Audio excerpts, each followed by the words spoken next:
You get a great view of this wetland behind us, lots of songbirds in the spring, Nice. and lots of wildlife to see. So it's a great property to come out and do some bird watching and check out some wildlife.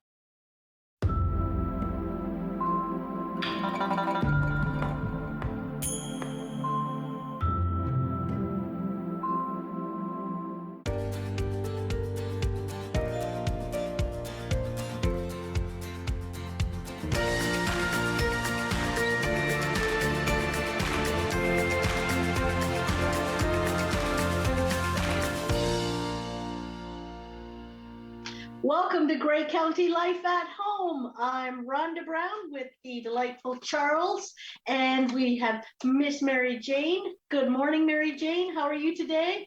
Oh, good morning, Rhonda. It's very snowy, February 23rd, when we're taping this show, but the snow is just pouring down out here. Is it ever? Is it ever? And I gotta say, I did just come back. Mary Jane was lovely with very last minute notice, and I went off to Mexico, and it was spectacular to be away from this weather. I have to say, it was fantastic. And I just wanted to let people know, like, I did get picked for the random PCR test at home.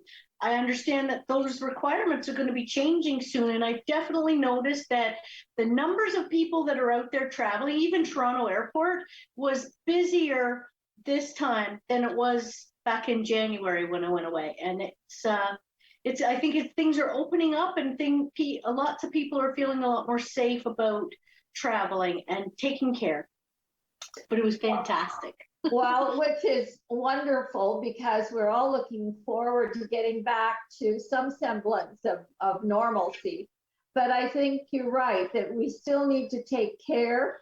And I'm hoping that as things open up more, and some people are choosing to continue to wear a mask for various reasons, either to protect themselves or to protect others, that we are always kind and just let people make the best decisions for themselves. Exactly. I mean, really, truly, I could care less what somebody else is wearing.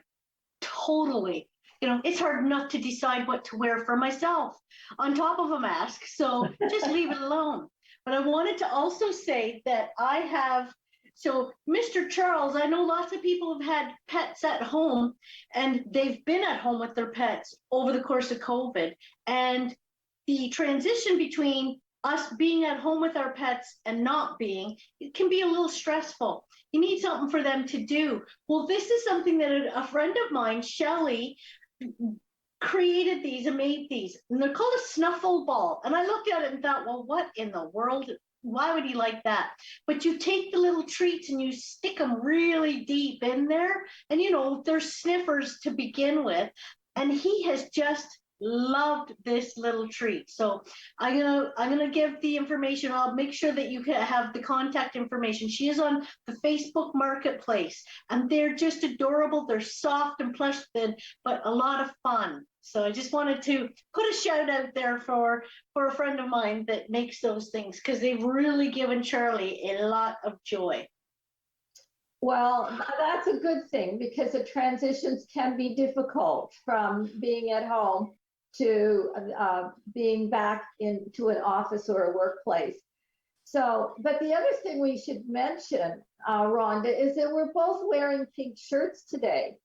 And we are taping the show on Wednesday, February 23rd, and this is Pink Shirt Day. And even though the program airs next week, but really it's all about anti-bullying.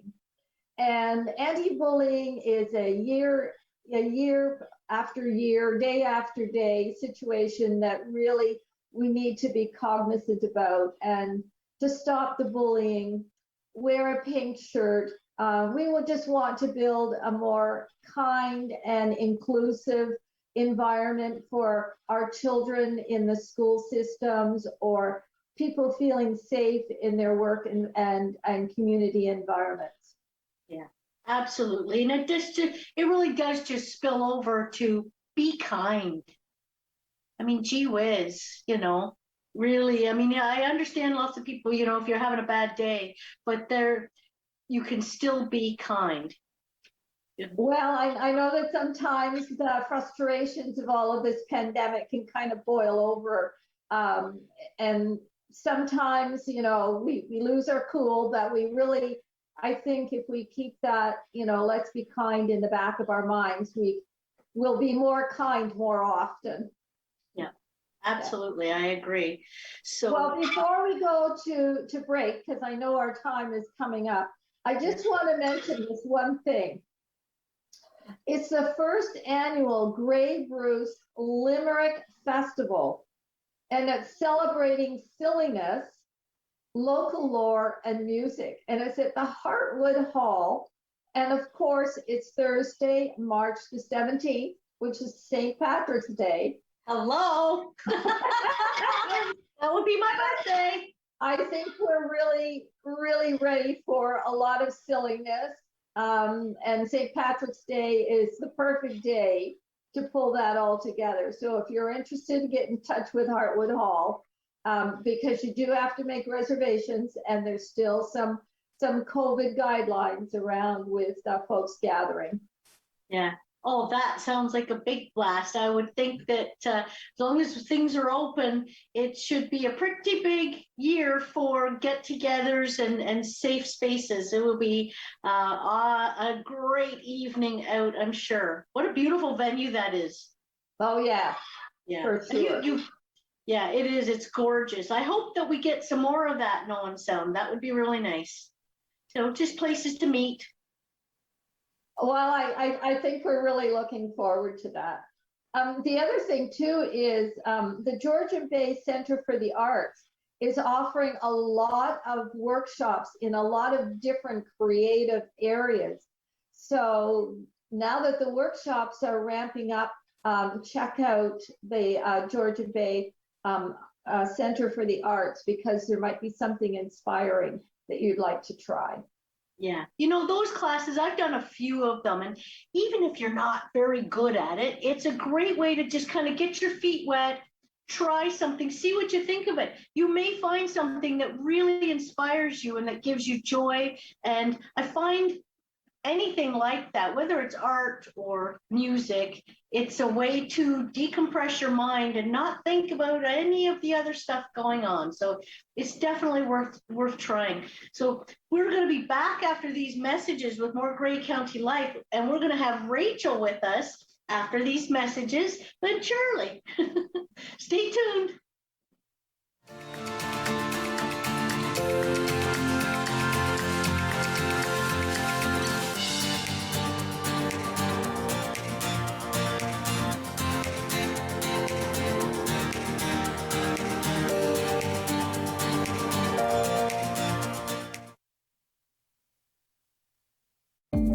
This program is brought to you by NHL Center Ice. Follow the teams and players you want to watch no matter where they play. NHL Center Ice is part of the Rogers Super Sports Pack.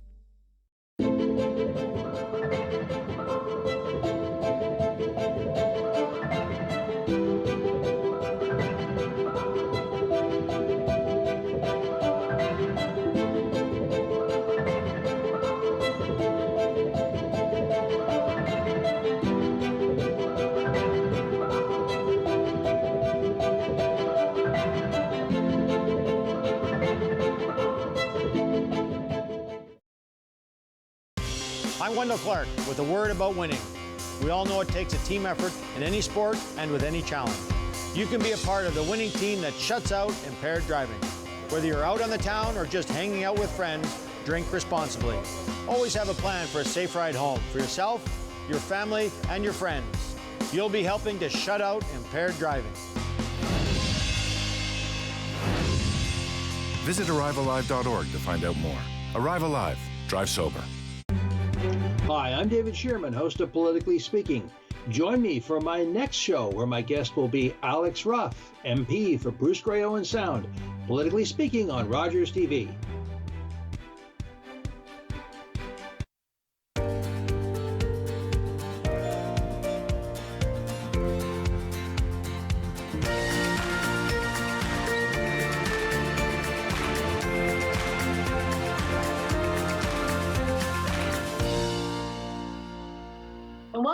to Grey County Life at Home.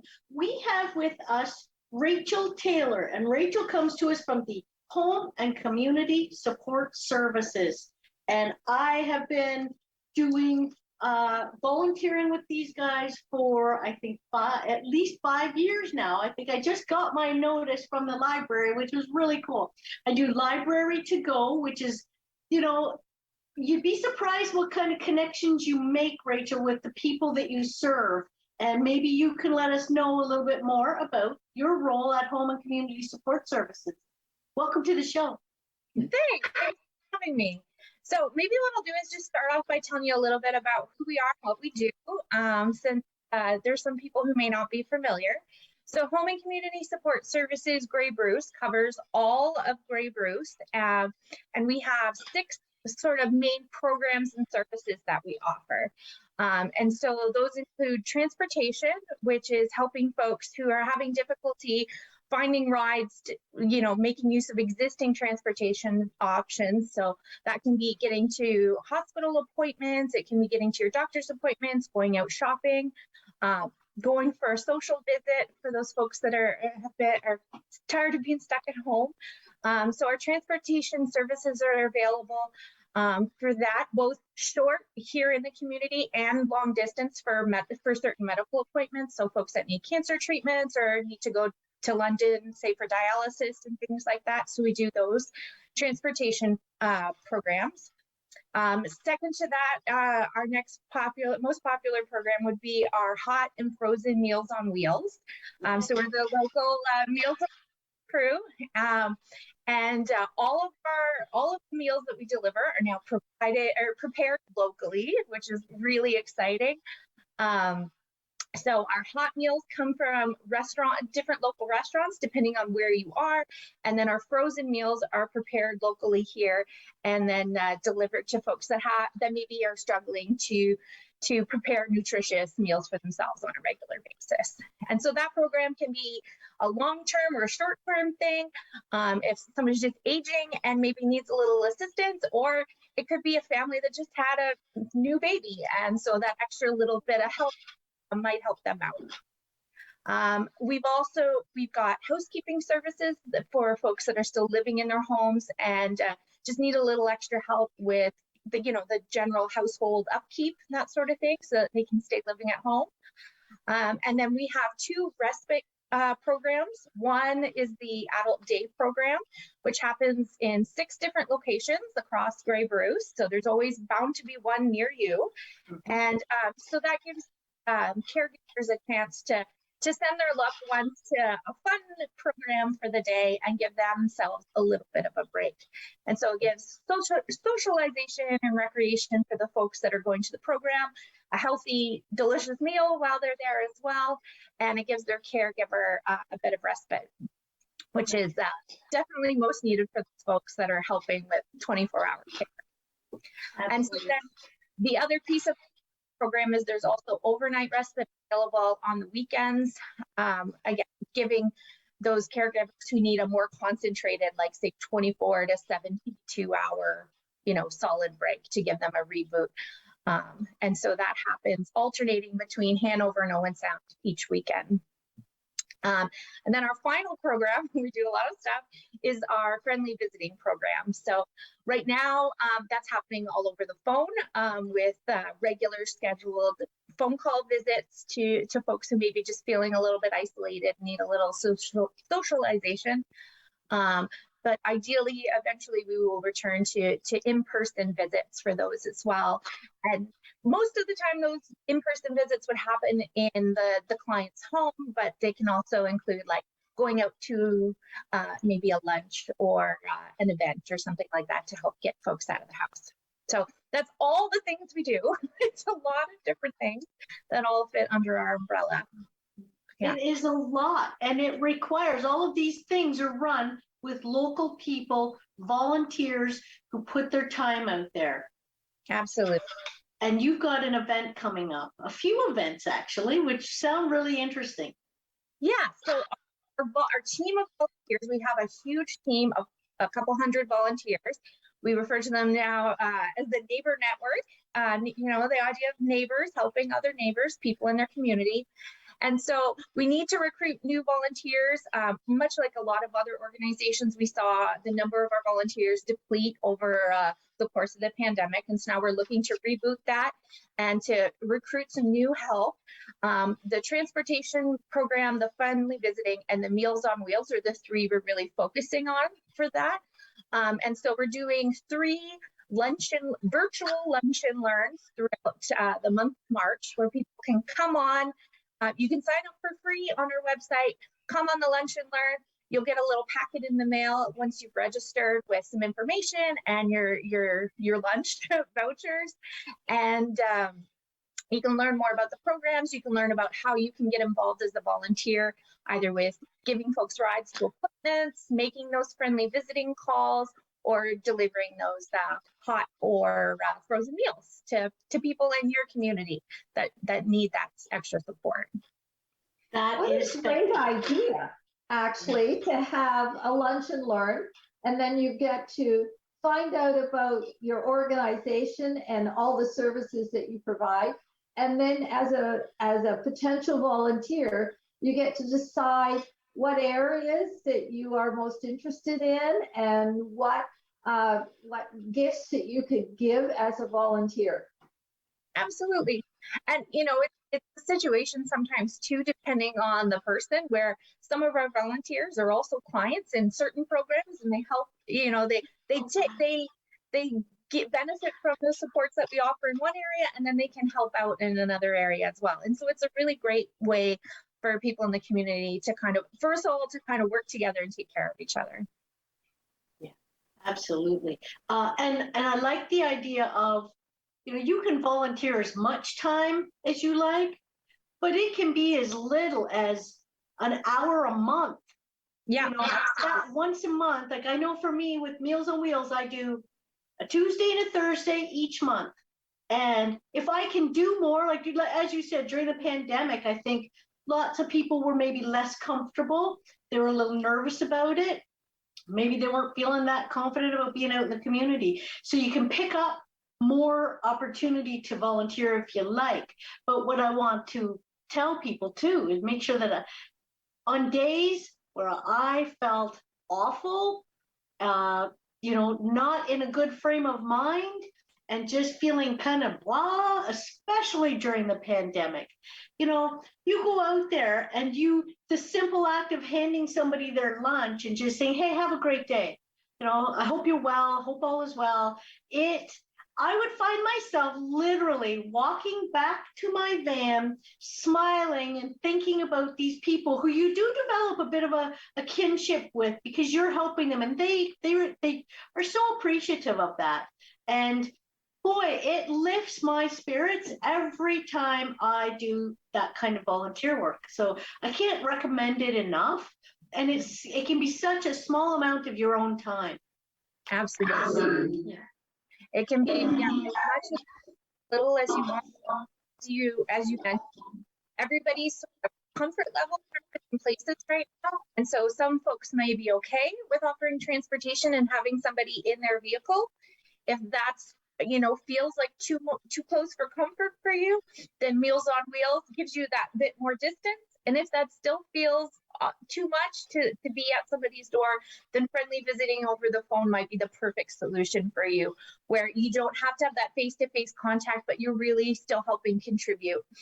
And again, for anybody who's watching, obviously we're looking for new volunteers, but if there's anybody out there who's like, oh, that would really help me out, then certainly give us a call too.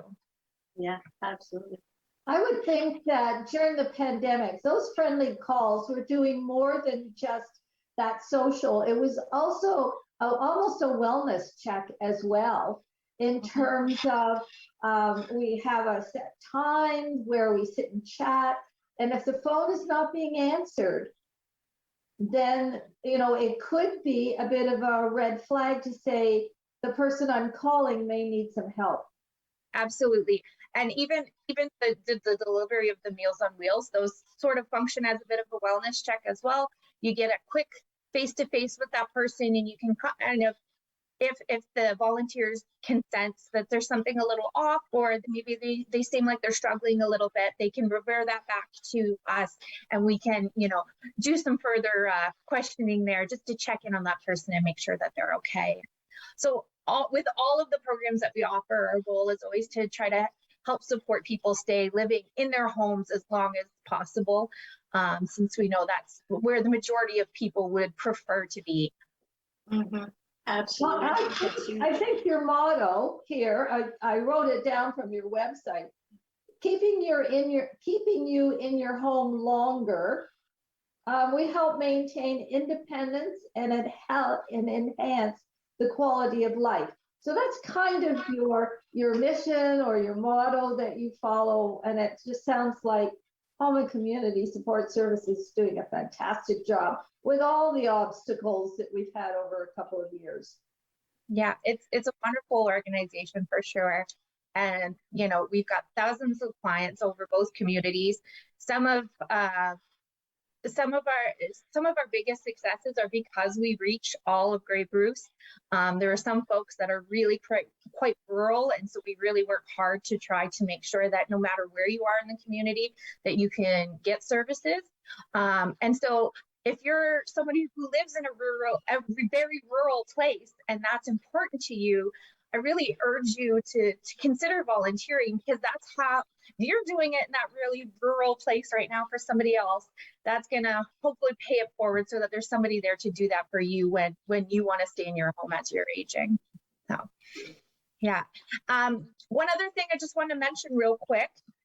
I know everyone's really concerned about the increase of costs lately. And so I did also want to mention that our volunteers for both transportation and Meals on Wheels, we do have a reimbursement for mileage as well. So that helps with covering your gas and things like that, since we know the prices of all that is skyrocketing right now.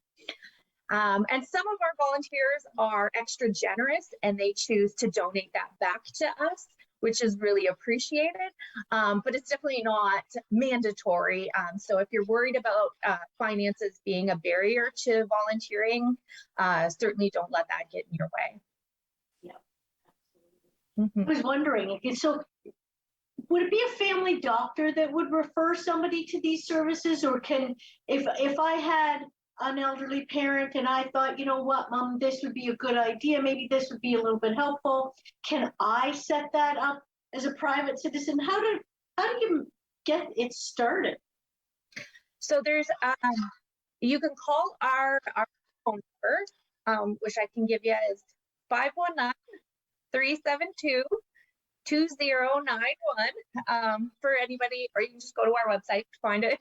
You didn't have a pen handy to write that down, but if anybody and you press 1, that will take you to our intake operators, and they'll be able to discuss with you what the process is to becoming a client. You don't necessarily need doctor referral for anything, but there might be certain assessments that need to be done to qualify for certain programs. And there is financial assistance for many of our programs for certain people that may need it. There is small incremental costs for certain things that we just can't, it'd be lovely if we could offer everything for free, but there are small client fees attached to most things. And again, there's more information on that on our website, or you can just give us a call, and our staff are there to answer the phone and answer your questions. Awesome. I know as a new person to a community, I think one of the best ways to kind of get out there and get involved and develop some friendships is to volunteer. Absolutely. You'll find people of like-mindedness and great opportunity to just get yourself out there. Yeah, absolutely. We've got new people to the area from bigger cities, and so yeah, it'd be a good way to get to know the area, get to know more people, and absolutely. Yeah. So if somebody wants to sign up for the virtual Lunch and Learns in March, do they need to go on the website? And if they don't remember the number, they can always call 211 and ask for your number. We know about 211 on this show. Yeah. So, but do you want them to call first? Can they contact you by email as well? So up for the event, you want to go to our website at hcssgraybruce.com. And there's a banner right at the top of the page there that says, sign up for the lunch and learn. So you can sign up and pick which day you want to attend. We're going to ask you for a little bit of your info, like your mailing address. We can send you that packet with your information. But yeah, just fill out the form and you'll be all registered and good to go. And, you know, there's no mandatory commitment to sign up. Just show up that day, have your lunch and hang out with us for about an hour. And then you can make your decision whether it's a good fit for you or not. That sounds fantastic. How long have you been with Home and Community Support Services, Rachel? So I'm still a little bit new. So I'm about 6 months this week with the organization. My position's new. I'm the Community Development and Philanthropy Coordinator. So our new executive director, who started a few months before me, is really keen on making sure that more of our services are available and more equitably to everybody who needs them in the community. And for that to happen, we need to have more funds to be able to provide subsidies for those that need it in the community, that financial assistance I was talking about. And the only way we're going to be able to make that happen is by including fundraising into our regular programming. So that's kind of where I come in, is my my forte on that. We're working on, you know, getting people to be more aware of our services, who we are, what we do. And then also, I'm also letting folks know that we're in need of financial assistance as well. Some people are under the wrong impression that we're fully funded by the province, and that's not the case. And so the more support we can get from people locally, all the donations that are made stay right here. We only serve Grey Bruce. Everything stays in Grey Bruce. And, you know, donations from the community are going to help us continue to meet the growing need in the area. It's going to help us keep those service fees for different things lower as low as possible. And yeah, it's just going to help the community as a whole to continue to thrive. Yeah. I think when awesome. people are donating, it's really important for them to know that their donation contributions stay within the community. I think that's very important. Absolutely. It is. Yeah, I agree. And I think it's a fantastic program. And hopefully, if you're looking for a place to volunteer some time, check this out in March at one of the virtual lunch and learns, or just give them a call. I'm sure they'll take your calls. So thanks so much for coming on the show today, Rachel, and giving us some information about the programs and the opportunities for our volunteers. And thanks again. Yeah, we'll be back after these messages with more Great County Life at home.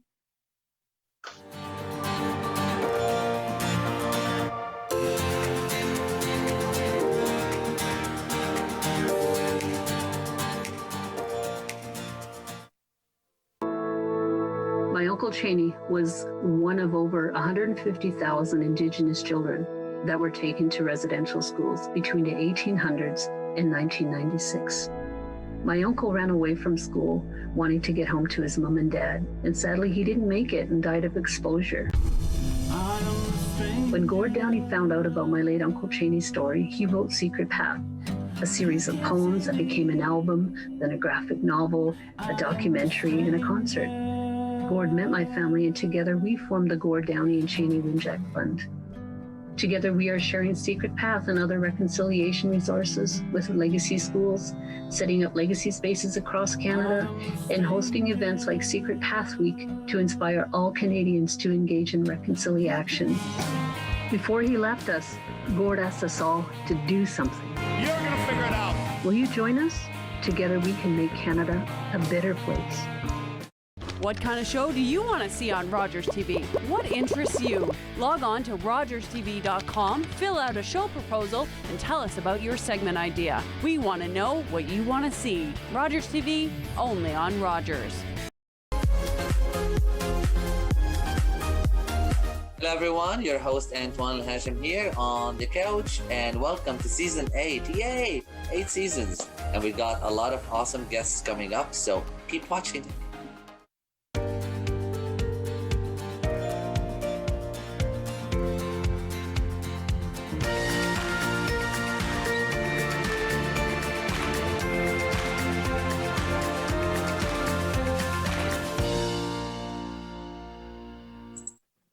back to Grey County Life at Home. Thanks for coming back to watch us. We have some more guests here on the show. Mary Jane, would you like to do the introductions? Oh, it's always my pleasure to feature the YMCA. It is just such a great organization within our community, and with all the programming that they have, there's always something for everyone. But we also have some great news, and we're introducing Scotia Hutton because she is leading the Presquile camp this summer. And we also have Cindy Jefferson, who's also going to give us some highlights as to the childcare programs that are coming up, and some of the guidelines around what is happening as we open it up for the summer. So it's my pleasure to start with Scotia and the rah-rah for Camp Presquile, and tell us what's going on. Hello, thank you for the introduction. So yeah, I'm Scotia, and I'm new to the Owen Sound community in the Grey Bruce area. So thank you for everyone who's welcoming me in. It's very nice. But yeah, Camp Presquile is reopening after being closed for 2 years. So it's really exciting. Our registration opened yesterday. And yeah, so we're registering camps programs for children aged 6 to 16. We have programs as short as 1 week and as long as a month. So you can kind of choose your own adventure. Yeah, so it's really exciting, and we're looking forward to having some kids back on site. We're also looking for young people, 17 years and older, to come and work at camp. What better way to spend your summer than outside doing fun activities with your friends? So yeah, if you're interested, all the information is found on YMCA Owen Sound under the Camp Presquile webpage. So yeah, that's kind of what's going on in a brief nutshell. Well, the Presquile camp is an overnight camp. So you get to sleep in cabins and develop friendships with your cabin mates? Yeah, so it is an overnight camp. We don't have a day camp program offering right now, but we do have day camps through the YMCA that's based in Owen Sound. So if you're looking for a day camp, that's where you should be headed. But yeah, Presquile is overnight. It's been run by the Rotary and the YMCA for over 90 years, and it's right on the shores of Georgian Bay. So it's a beautiful, beautiful property. Yeah, kids live in cabin groups of 10, and there's 2 staff that work with that same cabin group the whole time they're there. And we're really focused on building strong, meaningful connections with friends and with like peers and with your counselors, building out your skill set, getting independence. And I've been working in camping now for 17 years. And the best thing is when parents send back an email and they say, "Oh my God, what did you do to my kid? They helped me clear the table this evening." Or, "Oh my God, my kid picked up their clothes off the floor," or like they made their bed. They're so much nicer to their siblings. So I think that the power of camp is really interesting, and the ways that we teach kids how to kind of be independent and be a strong person influences our lives in very interesting ways. And I think a week or 2 away from family, when you return, parents often see a pretty big difference in their kids. So I think it's definitely a worthwhile adventure for parents to be sending their kids on. Well, I also think that they get to try new things that wouldn't necessarily be part of their family routine. A lot of outdoor fresh air, swimming, and you have a lot of like kayaking and things like that. Yeah, so we have tons of water-based programs. So we have kayaking and canoeing and stand-up paddleboarding and swimming in the bay, even though it's a little bit cold. We also have a pool. So on days that it's maybe a little too cold to go in, we can hop in the pool where it's a little bit warmer. We also have things like drama and ecology, outdoor living skills, archery. We have leadership programs for kids age 15 and 16. And with those programs, we have a canoe trip built into that. So they're going to go on a canoe trip with their group of cabin group and with their staff. They're going to learn some really interesting skills there. And it's just our leadership programs are specifically designed to build on the skills that the kids got as campers around building their independence and their confidence. And now how does that translate into being a really strong leader at camp and also within your community? So what can you take back to your school or your church or your community center or a sports team? It's going to really help you stand out as a leader, and sort of propel you into that sort of first stages of being an adult. So yeah. Well, it sounds very exciting. We also know that because of the pandemic, some families have been going through some financial challenges. And as exciting as camp sounds, and they would love to be able to send their child, is there some support systems for families who find the finances a little bit tight? Yeah, so we have a financial assistance program, and again, you can find that on our website. And we ask for a little bit of information around what's going on with your family, what's that looking like for you, and then we do subsidize the program. So we'll reduce the cost of the program for you to accommodate your family's financial needs, because we do want to make sure, as partners with Rotary and YMCA, one of the core values is providing service to a variety of people and making sure that we're not limiting access. So that's a really big deal for us, and something we're really proud of, that we're able to provide subsidy for families that would need it so that their kids can come to camp. Yeah. Well, there's something in there for everyone, and we really want all families to be able to experience this, and the financial assistance can be the determining factor as to whether a child. Now, you talk about the website, but not everyone has a computer, so they could just phone into the information desk and get rerouted to you. Yeah, so if they call the YMCA, like the Owen Sound YMCA, they can pass along my contact information, and they can get a hold of me through the camp telephone number, which I wish I knew off the top of my head right now, but I just started in January. No pressure, no pressure. I can find it really fast. No, that's okay, because we're taping the show and Mark can put it up on the screen when it airs. Great. So we're all good with that. Great. Because we really want everyone to have the information that they need in order to be able to get in touch with you and to register for the camp. Is there anything else that you want to highlight? One of the questions we did want to ask is, how did you get the name Scotia? Yeah, so I got the name Scotia because when I was a staff member at the camp that I worked at, very similar to Presquile, when you become a staff member, you get this really special name. So I am the youngest of three. My sister's name is Nova. So naturally, my name would then be Scotia. And the reason that our name is Nova Scotia is because my dad is from Nova Scotia. But yeah, that's the story. And now that's really just my name, which is not always the case for everyone, but it's really hung around for me. I have to say, Scotia, you definitely have a fantastic, vibrant, outgoing personality. You are in your element, I think.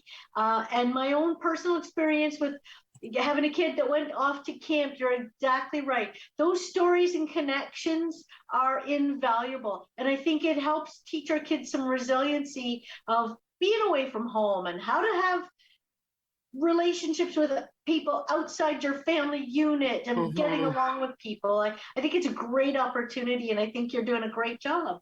Thank you. Yeah, I really believe that camp is just such a powerful tool for children to be able to learn to deal with big emotions by themselves, deal with little emotions by themselves, deal with conflicts with their friends by themselves. Obviously, there's those support systems built in, but so much of it is just children working out how to be humans.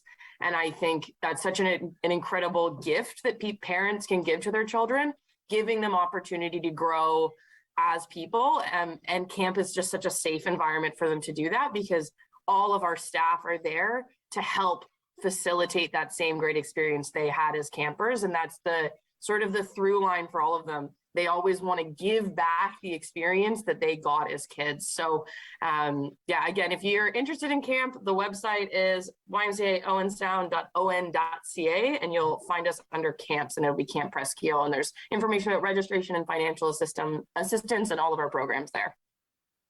Well, that's a really great overview. And, you know, Cindy Jefferson is manager of the childcare programs. And these two, the camp and the childcare programs, are linked from the point of view that they want to build strong, healthy children who are independent. And the childcare programs are just an excellent way of getting those little ones started on a good footing as they merge into school. And then, of course, Cindy, you also have the after school program. So Cindy, give us some highlights as to the extent, locations of your childcare programs, because it's really grown. For sure. Thank you very much, Mary Jane. And like Scotia, we're here to really look at how can we support families and children in their experiences. And when I think about the upcoming summer, Camp Presquile is a great opportunity as an experience for children, especially, you know, they've been through a lot these last few years with the school being on and off and whatnot. But we also know that not all families are able to and comfortable with that type of experience. So as a YMCA, we want to make sure that there's a well-rounded opportunities for experience. So we will be offering a recreation program for children here at the Julie MacArthur Regional Recreation Center in Owen Sound, through our health, fitness, and aquatics programs. And it'll also be located at Alexandra School. So they'll be using kind of the two spaces this summer. So that's a recreation program for children that's going to be here in Owen Sound. And then from the licensed childcare perspective, we will be offering a licensed school-age summer program in the 4 communities that we have licensed childcare in. So in Owen Sound at the Eastridge Community School, we will have a program for the 4 to 12-year-olds, as well as in Hanover at Hanover Heights, in Port Elgin at Saugeen Central, and in Kincardine at Elgin Market. So those are all school locations where we currently offer a before and after school program.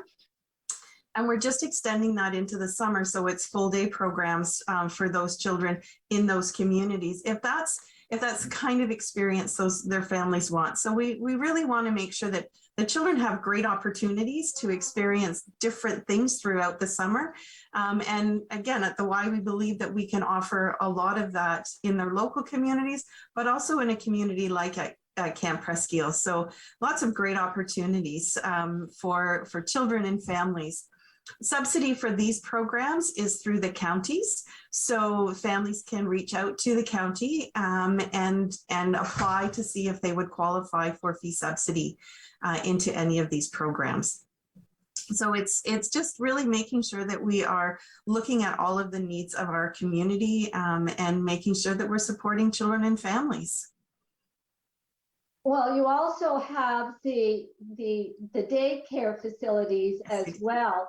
And how have you been able to manage to cope through all the ups and downs we've had for the past 2 years? Mary Jane, you're right. It's been challenging these last 2 years with COVID and our licensed childcare centers. So we have 5 licensed childcare centers through Grey Bruce, and those are for children 18 months to 4 years of age. So that's our toddler and preschool children. Again, we're in all of the communities I mentioned as well. We have one in Ripley. And COVID has really put, a little twist to how we operate, but we've been navigating that. We really did quite well through the first part of COVID in being able to make sure that our centers were kept very healthy and clean. We have different protocols that the Ministry of Education as well as our public health have required us to maintain around keeping our centers clean. We have screeners at the door, so families have to complete a full COVID screening before their child is able to come into our programs. So we've really been able to maintain a healthy and safe environment for our children. And then the introduction of Omicron in at the end of last year, beginning of this year, it really has had a significant impact on the children and families in our program. So we have certainly seen an increase in the number, which would be consistent with what's happening in the community. And so again, just we're working hard to make sure that our children are healthy and safe in all of our programs. So we're very diligent with our cleaning, cleaning on a higher level than what we would always have done. We've always kept our facilities very clean, and we've just making sure that everyone is screening and staying home if they're not well. So that's the message throughout the community, and that's the message we need to continue to provide to families. We've been very blessed with the support from our families, support when we have staff challenges because our staff have gotten sick, and really just trying to navigate what does that look like, and how can we continue to offer the level of service and quality that we are used to providing when we're navigating staff who have also been impacted because either there's somebody in their household who has COVID and they're having to isolate for that period of time, or children themselves that have contracted COVID. So it really is, it's really a community effort. We all are working together to try to keep everybody healthy and safe and in the best ways that we can. I think that through all of the ups and downs in the pandemic in the past 2 years, and we really thought it was only going to be a few weeks, and now we're rolling into the 2-year anniversary of all of this. I think it's been very difficult for childcare centers, more so than schools or high schools, because when children are in school, you've got online learning, and you can proceed with the curriculum, although it's not necessarily the best option.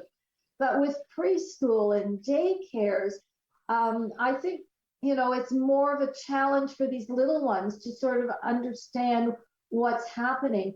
And we're very blessed as a community to have the YMCA childcare, because you offer such stellar programs and you work so hard to assist families and children through this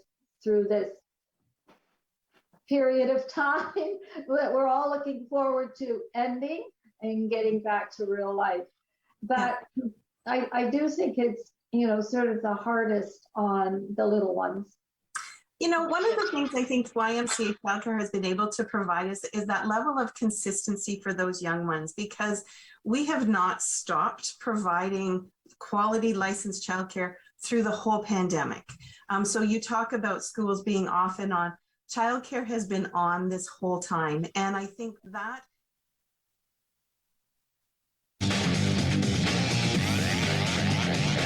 Hi, I'm Gavin Bryant, centerman with the Owen Sound Attack. Catch great OHL action on Rogers TV as we bring you Owen Sound Attack games live, both home and away. You know why. Operation Smile, alongside our medical volunteers, provides safe cleft surgery to children free of charge, thanks to generous donors like you. That was until we fell into a pandemic. If you only knew what I'm going. By December, tens of thousands more children will be waiting for surgery. Please help us keep our promise and deliver smiles to children in need when surgeries resume. It isn't the heavy trays that make the job difficult, or the fast pace you need to keep up. It's not working another double because someone called in sick. What makes the job tough is the moment you realize a customer has had enough, and you have to make that decision not to overserve. Refusing service isn't personal, it's the law. We know it's not easy, but we're counting on you to keep us all safe. Thank you, servers, for doing the tough job.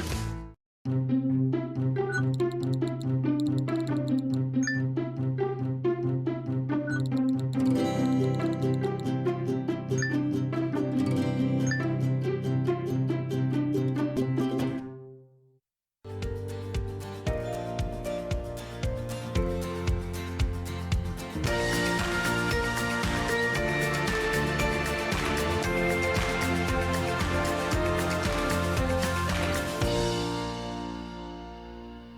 welcome back to Grey County Life. We are with the Adorable Adoptables segment, and I am just so thrilled with today's guest. Renee, who is this lovely creature? This is my friend Bosco, and Bosco is a 1-year-old house rabbit. Now, I don't know if you can tell, Bosco is really quite big. He is bigger than your average cat, and Bosco has been raised as a cat, we'll call him. Bosco uses a litter box. He has his own little crate that he sleeps in at night. He comes when he's called. He'll play fetch with a little jingle ball. So he's kind of like a dog, cat, rabbit. He does all of this. I don't know. Bosco is harness trained. As you can see, he loves cuddling. He's very social and interactive. And if I can be honest, this is probably the best rabbit pet we've ever had at the shelter. And I mean, apologies to all the others. You're all really nice and all really cute and cool, but Bosco is the one who's working his way into our hearts.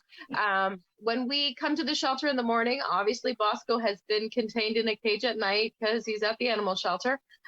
When we open his little door, he comes hopping on over. He wants love. He's, following us around the building so that we can feed him. Very interactive, very personable, and really enjoys being with people. Now, here's the really cool thing about Bosco. Because he's been raised as a rabbit cat dog, he would fit into a home where perhaps you were allergic to cats, or you couldn't have a dog, or you were allergic to dogs, or you wanted an alternative, maybe something a little shorter commitment. This is the pet for you. I've always said on the show, and I've always promoted rabbits for elderly homes, and this would be a super good choice. Perhaps you're not as mobile as you used to be. It's hard to get your dog outside to go to the bathroom, and you want a pet that you can maybe toss a ball with, that will come when it's called, that will interact with you, sit on your lap. He's going to do that. As you can see, he's sitting here patiently. He's not squirming to get out. He just wants love, which is really nice. Rabbits often are social, but sometimes not as social as we want them to be. Not in the case with Bosco at all. He prefers it. Now, because he's been a free roaming house rabbit, he's got a little bit of manners. He understands he's got things to chew. He's not maybe going to chew your couch or your cords, which is often a problem with rabbits. Now, I'm not going to promise you that. Don't bring him back if he does. But certainly here at the shelter, he's quite content to chew on things that are his.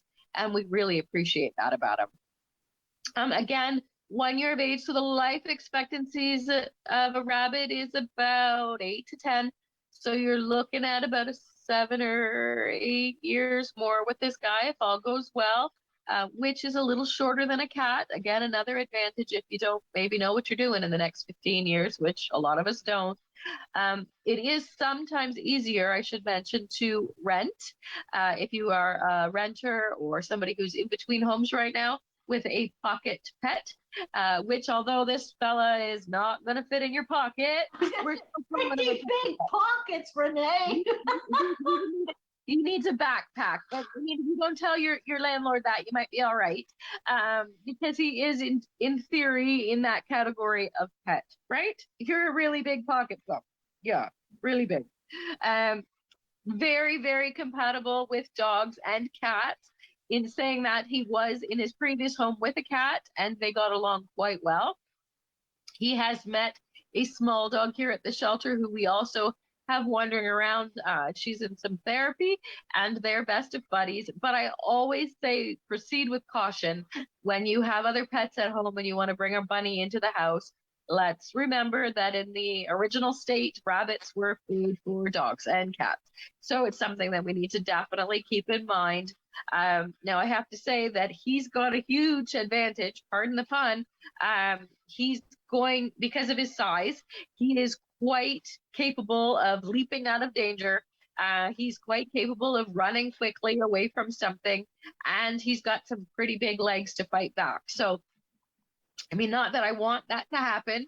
He's got a little better defense, as some of those little dwarf guys don't. Now, in saying that, it's a little harder for him to get out of the way. Squeezing under your couch is less likely going to happen, or under your bed, but not impossible. Rabbits are pretty good squeezers. So I think he'll fit in the right home with the right pet under supervision for the first little bit. He's going to be just fine anywhere, right? So Renee, would he say, jump up on the couch beside me? Absolutely. He absolutely would. And would love to. I mean, I wish we were there. I'd put him to the test right now. Oh, I would absolutely love to see him. Now, are they, what kind of visits to the vet, or what kind of maintenance do you have to do with the rabbit? I know they have teeth is it like a guinea pig where the teeth keep growing and his little claws, do they have to get trimmed? Yeah, that's really the worst of it. The teeth and the nails. But in saying that, those are things you can do at home. Not necessarily the teeth, but providing them with things they can chew to help them wear down. Quite often, they develop problems with their teeth when they've only been given roughage, fruits, vegetables, and hay, which is fine. But they need stuff to chew to keep them filed. So by providing them, I hate to say this, but milk bones are fantastic. Things like that they can chew. You can buy them cuddle sticks, but you know what? It's real easy to pick a piece off your apple tree or a piece of wood out of the forest and let them gnaw on it. That's a natural thing for them to do. Certainly you want to know where it's coming from. You want to avoid things like pesticides, but the rabbit is pretty smart. He's not going to chew on that if he doesn't think it's safe. Another thing, having him free roaming in the house allows his nails to kind of wear a little bit. If you have the ability to place a little bit of stone down on the floor, like a piece of slate, that can add to that. I mean, it's not necessary. He's going to do a pretty good job of keeping that filed himself, but nail trims are not all that difficult. You just take the top off, and to be honest, you can use human toenail trimmers to do that, and it's actually quite a bit easier than using the pet ones sometimes. Right? He's falling asleep here. He's having a nap. You're that comfortable. Oh, good morning. There you go. How are you doing? Well, I do need to check in with you before we run out of time to see how Boy, or AKA Gorgeous George, is doing. George, boy George. Oh my gosh, look what we did. We didn't even know it. Boy George has been adopted and he's doing wonderful in his new home. He has himself a child who loves and cuddles him, and they're sending me all sorts of updates, and life is wonderful. Oh my buddy, you're making my arm fall. That is well, that's good news, because black cats are always harder to. They are. So did they give him a name? You know what? When I last spoke to them, it was undecided. They did like the name George. So it is quite possible that George may have remained his name. And if I find that out, I'll let you know. Thank you. Well, thanks so much for introducing us to Bosco. I might be giving you a call later today, Renee. He is gorgeous. He is beautiful.